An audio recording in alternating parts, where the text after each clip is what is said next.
নমস্কার বন্ধুরা, অভিনব চৈতিস ব্লগে তোমাদের সবাইকে আবার একবার স্বাগত জানিয়ে আজকে নতুন আর একটা ব্লগ শুরু করছি। আজকে মঙ্গলবার, ঘড়িতে এখন প্রায় 9:30 মতো বাজতে যায়। আর প্রচণ্ড মারাত্মক গরম এখন থেকেই অনুভব করতে পারছি। প্রত্যেকটা দিন সকাল শুরু হচ্ছে ভীষণ রকম একটা চিন্তা নিয়ে। চোখ খুলেই এক রাশ বিরক্তি দিয়ে দিনটা শুরু।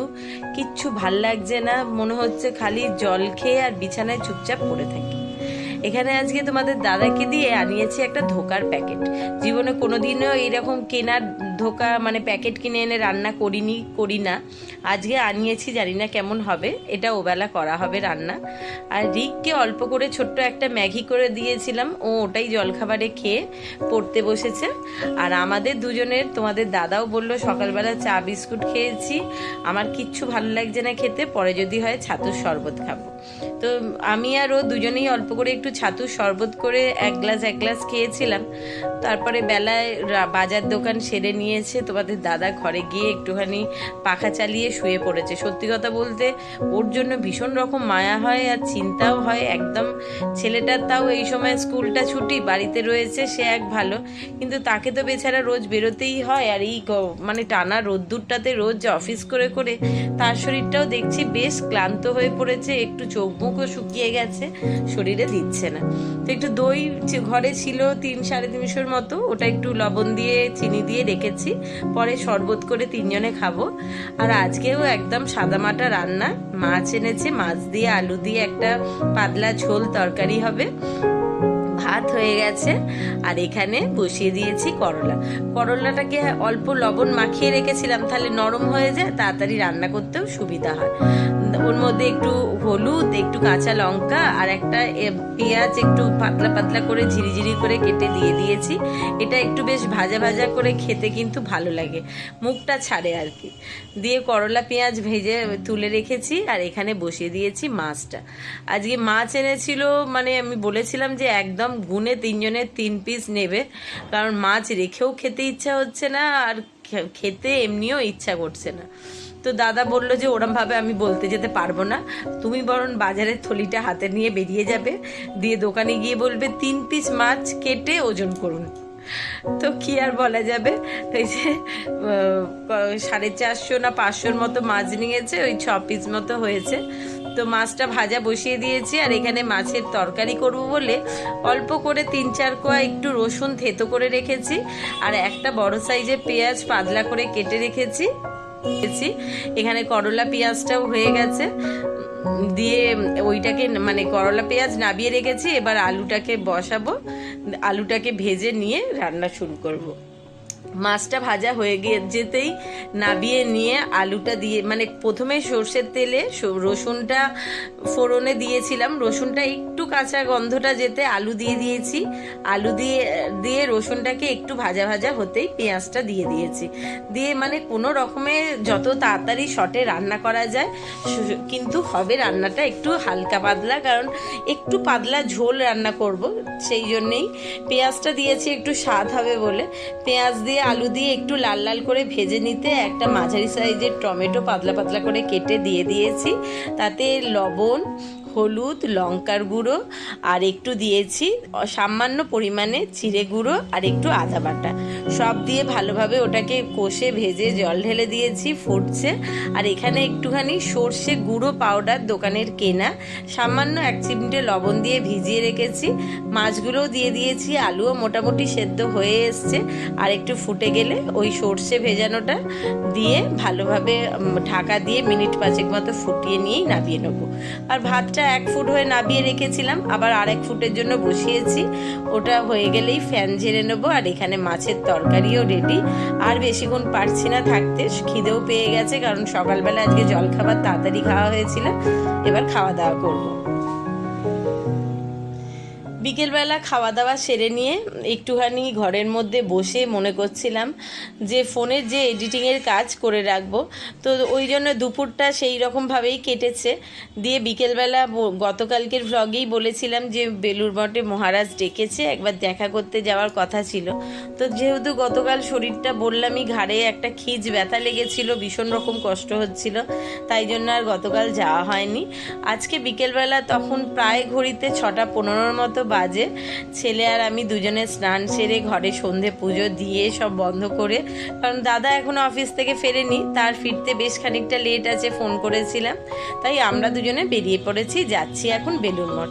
এই সময় সন্ধ্যের টাইমটা যদিও একটু আধটু বাইরে হালকা হাওয়া দিচ্ছে, তাও বেলুড় মঠের ভেতরটা গেলে কিন্তু একটু আরাম পাওয়া যাবে, কারণ ওখানে তো ভেতরে প্রচুর গাছ, আর একদম গঙ্গার ধার, ঠান্ডা হাওয়াটা দিতে বেশ ভালোই লাগে।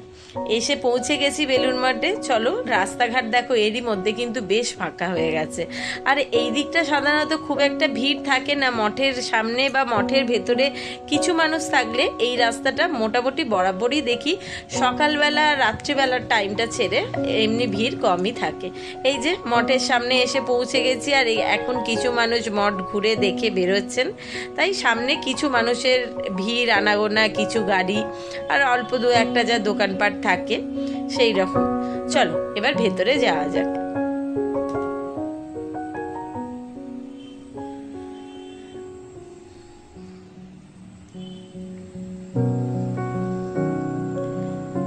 বরাবরই যখনই আসি না কেন এই বেলুড় মঠের ভেতরটা আমার ভীষণ ভালো লাগে, কারণ এত শান্ত স্নিগ্ধ একটা জায়গা, আর বাতাসে যেন কি সুন্দর একটা মিষ্টি সুবাস বয়, এত চতুর্দিকটা গাছপালায় ভর্তি, এত সুন্দর লাগে।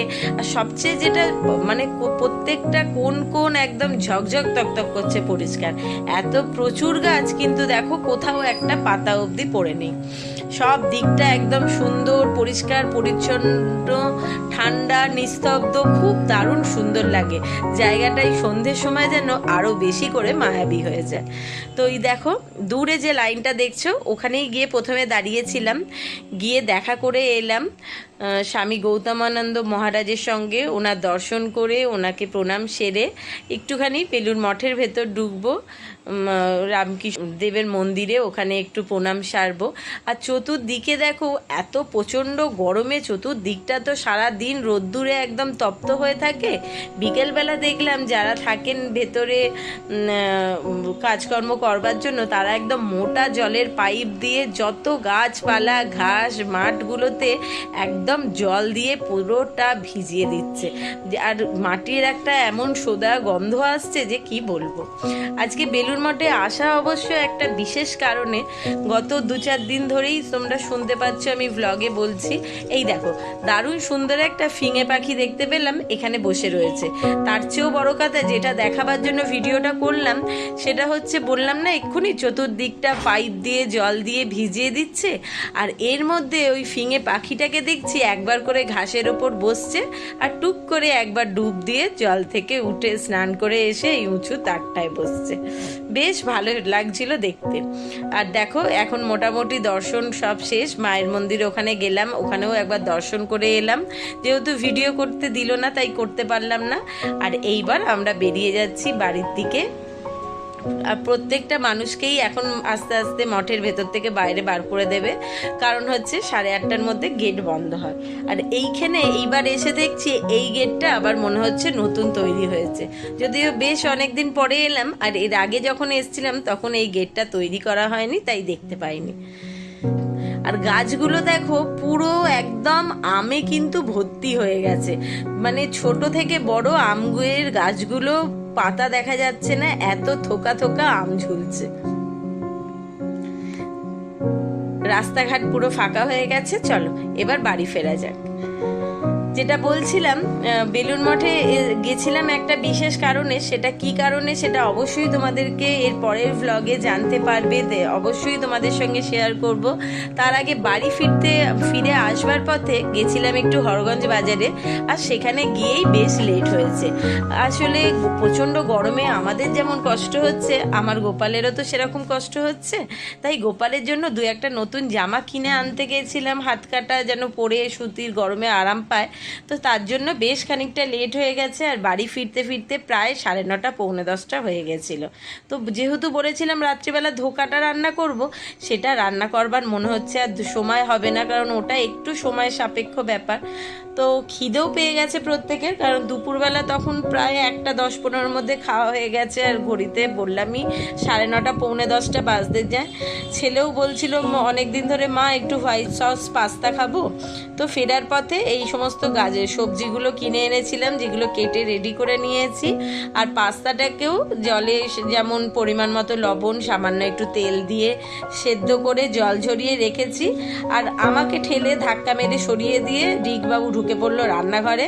রাত্রিবেলা রান্নাটা উনি করবে, পছন্দসই রান্না হলে যা হয় আর কি। তাতে অবশ্য আমার কোনো আপত্তি নেই, বরং একটু এরকম মাঝে মধ্যে ছুটি পেলে বেশ ভালোই লাগে, রান্না করতে হবে না। যাই হোক, আমি সমস্ত রকম গুছিয়ে সবজি আনাজ জিনিসপত্র করে দিয়েছি। ও আগে 4টে ডিমের ভুর্জি করে তুলে রেখেছে, আর সবজিগুলোকেও অল্প একটু তেলে হালকা সতে করে তুলে রেখেছে। আর এখন তৈরি হচ্ছে হোয়াইট সস। ওই যে একদম মাখনের কৌটো নিয়ে চলে এসছে, আর মাখন একটু এই হোয়াইট সসটা বানাতে একটু মাখন দিতে হয়। তো একটু মাখন দিয়ে তাতে পরিমাণ মতো ময়দা দিয়ে আর সেটাকে দুধ দিয়ে আগে হোয়াইট সসটা বানিয়ে নিচ্ছে। কিন্তু মনে হচ্ছে যেহেতু পাস্তাটা অনেকটা হয়েছে আর কড়াটা সেই অনুযায়ী মনে হচ্ছে একটু ছোট। তো আমাকে জিজ্ঞেস করবার আগেই উনি কড়া বসিয়ে দিয়েছিলেন, তাই জন্য আমি সমস্ত সবজি দিয়ে পাস্তাটাকে নাড়াচাড়া করে সব দিয়ে মিশিয়ে নামিয়ে নিয়েছি, কারণ প্রচণ্ড খিদে পেয়েছে। ঘড়ির কাটাও এখন প্রায় পৌনে 11টার ঘড়িতে ধাক্কা মেরেছে। তো চলো এবার পাস্তা রেডি, সকলের খাবার একসঙ্গে বেড়ে নিয়ে খেতে দিয়ে দিই। আর আমরা তো শুধু নয়, আমাদের আগে আবার তোমাদের দাদা আজকে অফিস বেরোবার জন্য তাড়াতাড়ি খাওয়া দাওয়া করে বেরিয়েছে। ওর খেতে বসতে বসতে প্রায় 12টা 10-15-র মধ্যে ওর খাওয়া হয়ে গেছিল। তাই আগে তিনজনের খাবারটা গুছিয়ে নিয়ে দিয়ে দিয়েছি। রিক আবার ওপর থেকে একটুখানি চিজ গ্রেট করে দিয়েছে। খেতে অবশ্য কিন্তু দারুণ সুন্দর লাগছিল। এখানে ওই ওবেলা মাছগুলো সব খাওয়া হয়নি, 3 পিস ছিল, তো এটা রাখলেও খারাপ হয়ে যাবে বলে নিয়ে নিয়েছি, খেয়ে নেবে। আর তোমাদের দাদা টক দই নিয়ে এসছে, ওটা রাত্রিবেলা মানে 3 জনের বাটিতে ভাগ করে নেবো। পাস্তাটা খাওয়ার পর দইটা খাওয়া হবে। যাই হোক, ওদের খেতে দিয়ে আমার আর এক ছেলেকে খেতে দিতে চলে আসলাম। আসলে ভোদাইয়ের কদিন ধরে বলছি শরীরটা মোটে ভালো নেই, বেচারা কিচ্ছু খেতে চাইছে না আর খেতে পারছেও না, আর বারবার দেখছি পটি হচ্ছে। তো ওকে আর রাত্রিবেলা ওইসব দিলাম না। ও যদিও পাস্তা খেতে এই সমস্ত খেতে ভালোবাসে, কিন্তু ওকে 2 রকম বিস্কুট দিয়ে দিলাম, ওর যেটা ভালো লাগবে সেটা খাবে। তো চলো আজকের ভ্লগটা এখানেই শেষ করছি। শুভরাত্রি, টাটা।